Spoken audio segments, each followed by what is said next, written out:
Hola, qué bueno estar aquí de nuevo. Hoy vamos a sumergirnos en un tema que suena complejo, ¿no?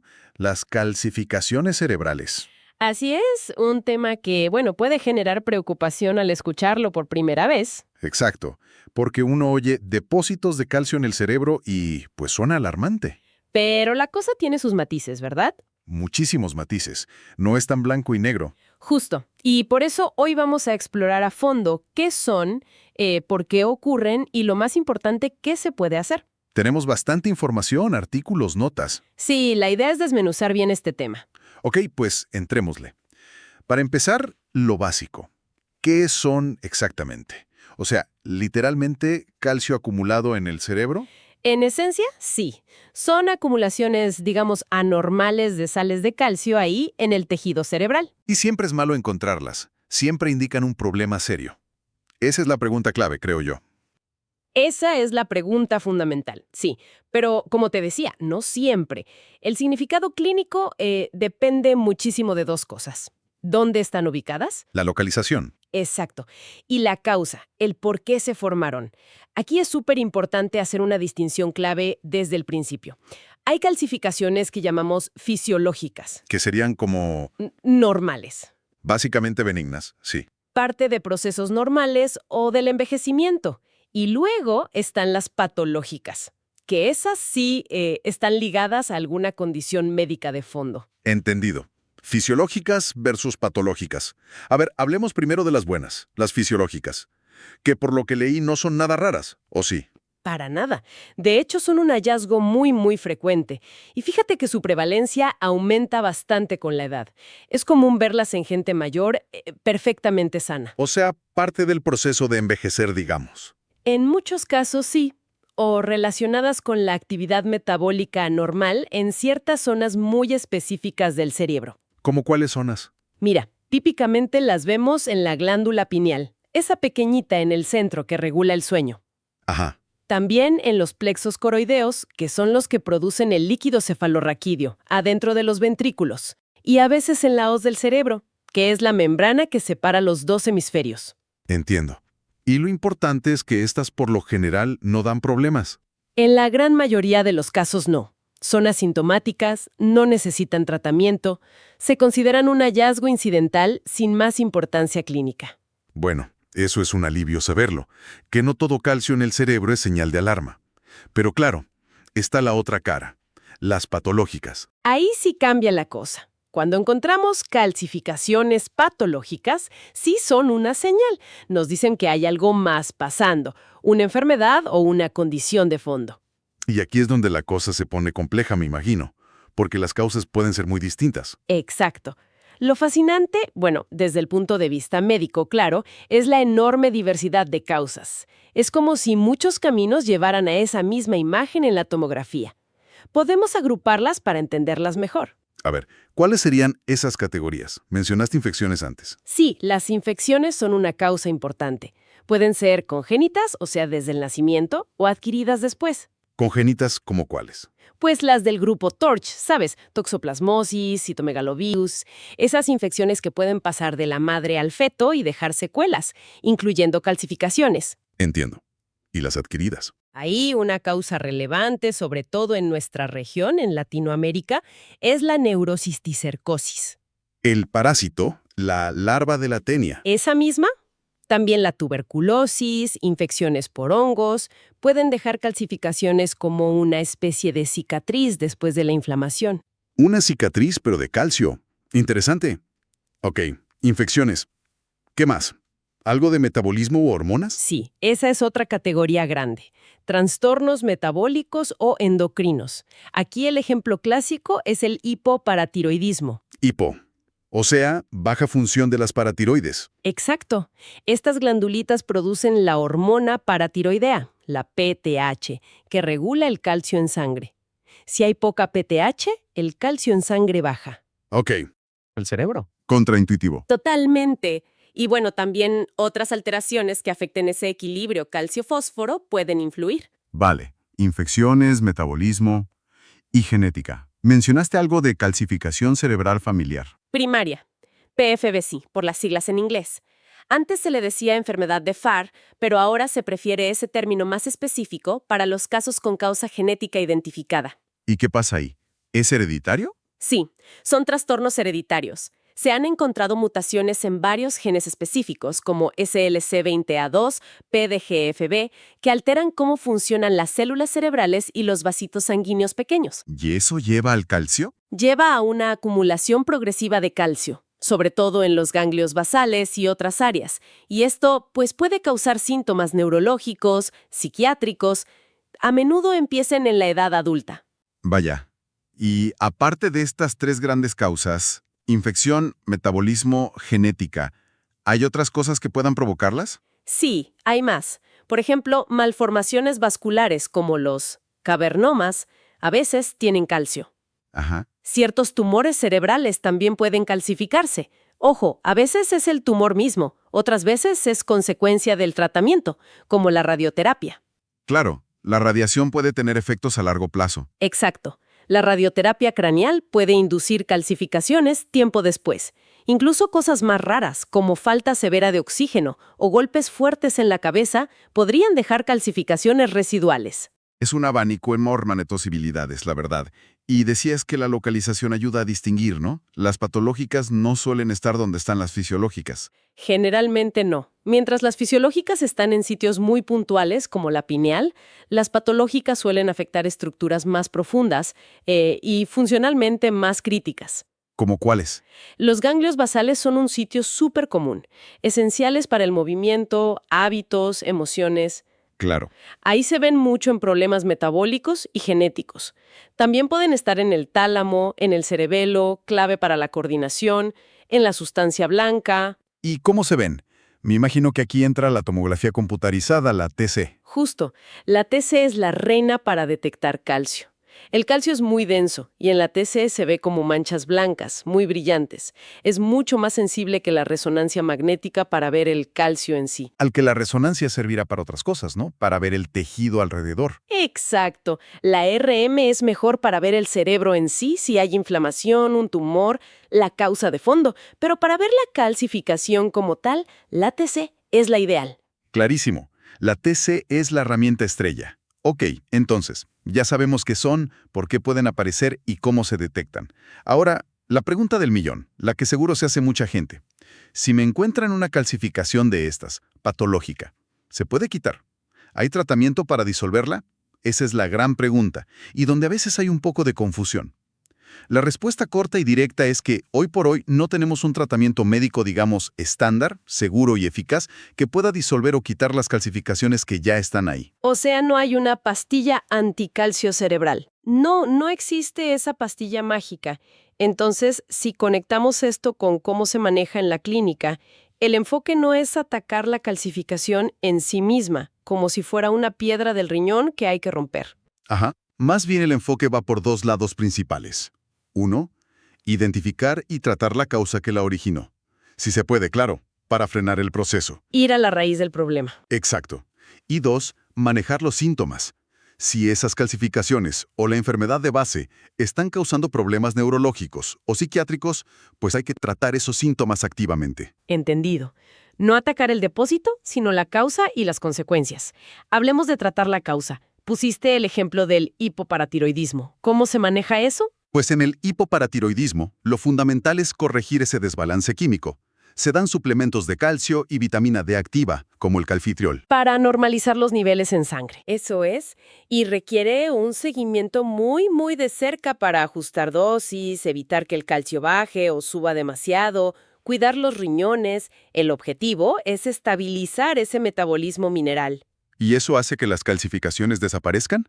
Generalmente no, las que ya están ahí se quedan, pero sí puede prevenir que se formen más o que las existentes empeoren. Es frenar el proceso. Ya, pero mencionaste algo muy curioso antes, sobre lo contrario, el hiperparatiroidismo. ¿Ahí sí podrían revertirse? Ah, sí, es un punto muy interesante, aunque hay que ser cautos, ¿eh? Se basa en reportes de casos aislados, no en estudios grandes. En el hiperparatiroidismo primario hay demasiada PTH, calcio alto en sangre. Lo opuesto. Exacto. Y a veces, aunque es menos común que en el hipo, también puede haber calcificaciones cerebrales. El tratamiento del hiperparatiroidismo primario suele ser quitar la glándula que está hiperactiva, la cirugía. ¿La paratiroidectomía? Esa misma. Y lo curioso es que hay algunos reportes de pacientes en los que, después de la cirugía exitosa, en los seguimientos vieron que las calcificaciones mejoraron o hasta desaparecieron. No me digas. ¿En serio? Sí, no es lo habitual y no se sabe bien por qué, pero sugiere que quizá en casos muy específicos, si corriges la causa metabólica de forma drástica, podría haber cierta reversibilidad. Es una pequeña ventana. ¡Wow! Eso sí es sorprendente. Da un poquito de esperanza, aunque sea en casos contados. Vale. ¿Y si la causa es infecciosa? La neurocisticercosis, por ejemplo. ¿Ahí los antiparasitarios ayudan con el calcio? A ver, en la neurocisticercosis el manejo es complejo. Usas antiparasitarios como albendazol para matar las larvas que estén vivas en el cerebro. Claro. Y a menudo das corticoides para controlar la inflamación que se genera cuando muere el parásito. Esto puede reducir las lesiones activas, evitar nuevas, pero las calcificaciones son ya lesiones curadas, cicatrices. Ah, o sea que esas ya no se quitan con el medicamento. Generalmente persisten, pero tratar la infección activa es crucial para controlar la enfermedad y los síntomas, sobre todo las convulsiones, que son súper comunes, incluso si ya solo quedan calcificaciones. Tiene sentido. Matar al bicho para que no haga más daño, aunque la cicatriz quede. Ok. ¿Y si es un tumor o una malformación vascular? Pues ahí el tratamiento va directo a la lesión principal. Si hay un tumor con calcio, tratas el tumor. Cirugía si se puede, radio, quimio, lo que toque según el tipo de tumor. La calcificación es secundaria. Exacto. Y si es una malformación vascular, como un cavernoma que sangró y tiene calcio, pues tratarás el cavernoma. Vigilarlo, quitarlo con cirugía, radiocirugía, dependiendo de los síntomas, donde esté, el riesgo de que vuelva a sangrar. Queda clarísimo. Atacar la causa es la prioridad 1 siempre que se pueda. Pero, ¿y qué pasa si la causa ya no está activa o es algo crónico como lo genético y las calcificaciones ya están ahí, dando lata? Mencionaste los síntomas neurológicos. ¿Cómo se manejan? Esa parte es clave para la calidad de vida, ¿no? Totalmente. Ahí entra el segundo pilar, el manejo sintomático. Y sí, es crucial pensar en cómo ayudar a la persona a vivir lo mejor posible con esto. La estrategia depende completamente de qué síntomas tenga cada quien.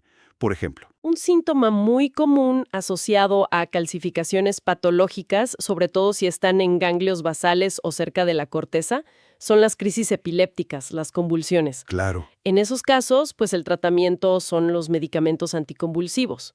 Buscar cuál funciona mejor para controlar las crisis, con los menos efectos secundarios posibles. La epilepsia es una consecuencia importante. ¿Y qué otros síntomas? Pienso en problemas de movimiento que a veces se asocian a los ganglios basales como en esa enfermedad de FAR o PFBC. Exacto. En condiciones como la PFBC o si hay afectación de ganglios basales por otras causas, pueden aparecer síntomas motores muy variados. Parkinsonismo, o sea, lentitud, rigidez, a veces temblor, Como el Parkinson, pero por otra causa. algo parecido así. También distonía, que son contracciones musculares involuntarias que causan posturas raras. O corea, movimientos bruscos involuntarios. Problemas para caminar, de equilibrio. ¿Y ahí qué se hace? Ahí el manejo es multidisciplinario.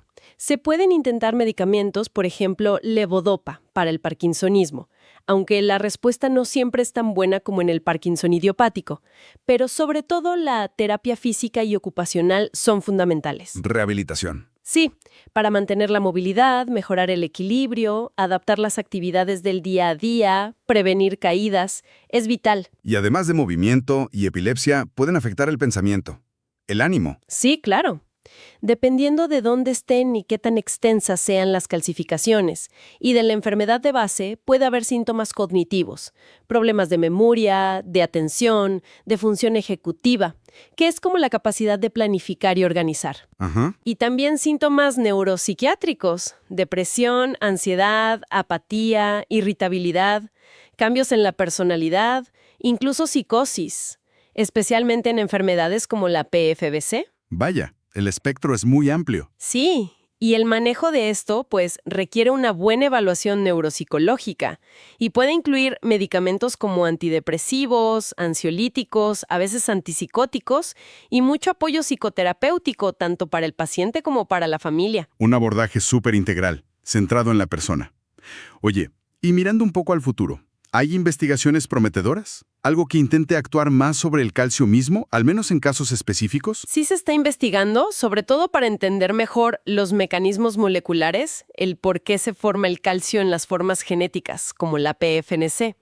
Se usan modelos animales, celulares, para buscar posibles blancos terapéuticos. ¿Cómo qué tipo de blancos? Pues como algunas mutaciones afectan cómo se transporta el fosfato, se investigan formas de modular eso.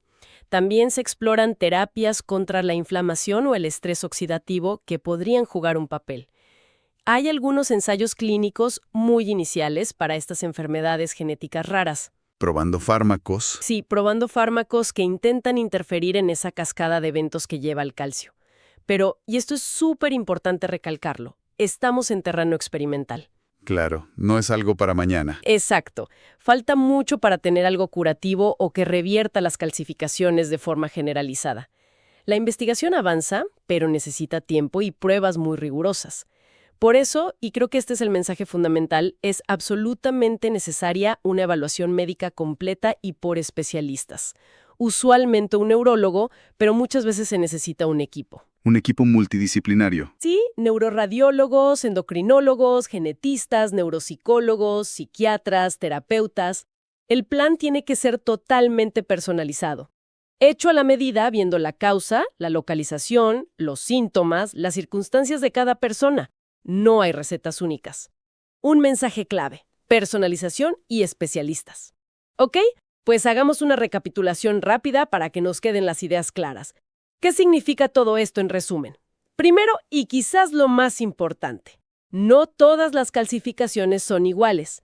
La diferencia entre fisiológicas, normales por edad, y patológicas por enfermedad es crucial. Exacto. Segundo punto. Las patológicas tienen causas súper diversas: infecciones, problemas metabólicos como el hipoparatiroidismo, genética como la PFBC, tumores, secuelas de radio. Identificar la causa es el primer paso.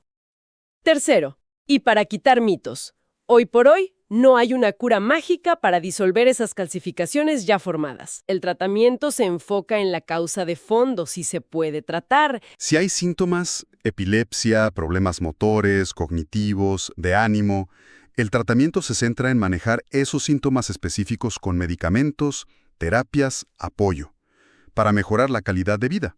Manejar las calcificaciones patológicas es complejo. Requiere un diagnóstico preciso de la causa y un plan súper individualizado hecho por un equipo de especialistas. No basta con ver la manchita blanca en la TC, hay que entender todo el contexto. Perfectamente resumido. Y para cerrar esta exploración, quiero dejar una reflexión, algo para pensar, que sale de todo esto que hablamos. ¿Adelante? Vimos cómo estos depósitos en el cerebro pueden ser reflejo de desequilibrios en otras partes del cuerpo. El metabolismo del calcio, las infecciones. Esto subraya la increíble conexión que hay en nuestro organismo, ¿no? ¿Está el resto del cuerpo? Quizá estas calcificaciones, además de su impacto directo, nos recuerdan que la salud cerebral y la salud general van totalmente de la mano. Una reflexión muy importante, sin duda. Pues con esa idea de la red interconectada que somos, nos despedimos. Gracias por acompañarnos en esta exploración detallada. Gracias. Hasta la próxima.